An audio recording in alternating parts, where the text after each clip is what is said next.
Assalamualaikum warahmatullahi wabarakatuh.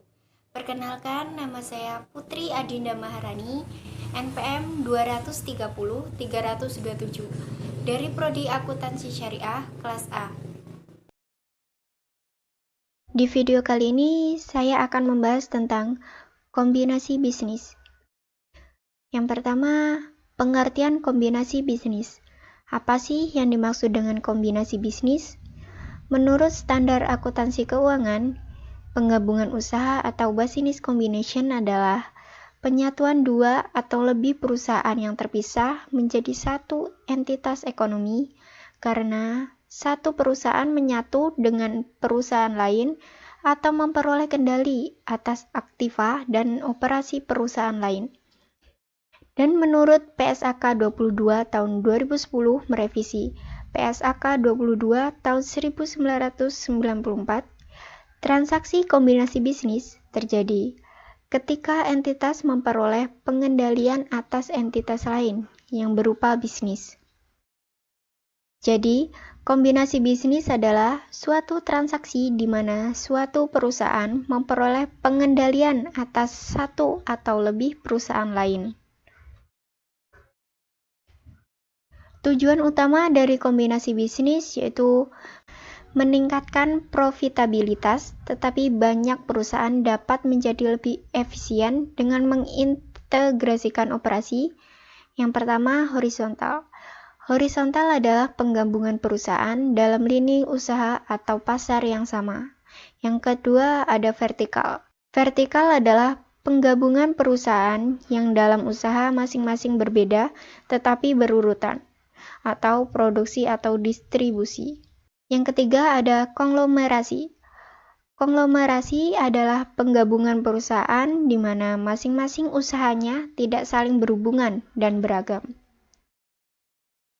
Selanjutnya ada alasan penggabungan usaha. Yang pertama, keuntungan atau keunggulan biaya. Yang kedua, menurunkan resiko lebih rendah. Yang ketiga, memperkecil keterlambatan operasi atau fasilitas sudah ada. Yang keempat, akuisisi aktiva tak berwujud atau hak paten. Yang kelima, menghindari pengambil alihan oleh perusahaan besar.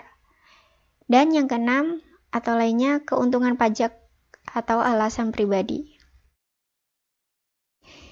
Jenis-jenis dari kombinasi bisnis yaitu ada 3. Yang pertama, merger, akuisisi, dan konsolidasi.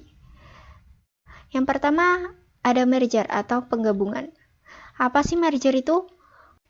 Kombinasi bisnis di mana hanya akan ada satu perusahaan yang bertahan dari berbagai perusahaan yang bergabung dan perusahaan lainnya dibubarkan, atau satu perusahaan mengambil alih aset neto perusahaan lain. Yang kedua ada akuisisi atau pengambil alihan.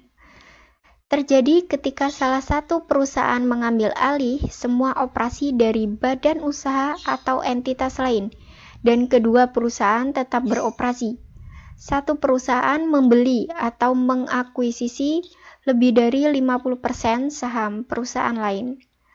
Atau terjadi ketika sebuah perusahaan mengakuisisi saham berhak suara perusahaan lain dan perusahaan-perusahaan yang terlibat tersebut melanjutkan operasi perusahaannya sebagai entitas legal terpisah, namun saling terkait.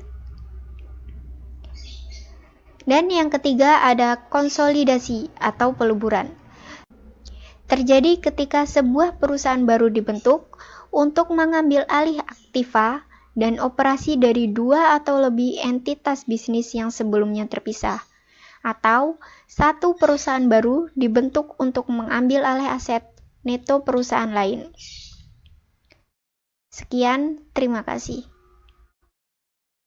Baik, itu saja dari saya. Jika ada kesalahan, mohon dimaafkan. Saya akhiri. Wassalamualaikum warahmatullahi wabarakatuh.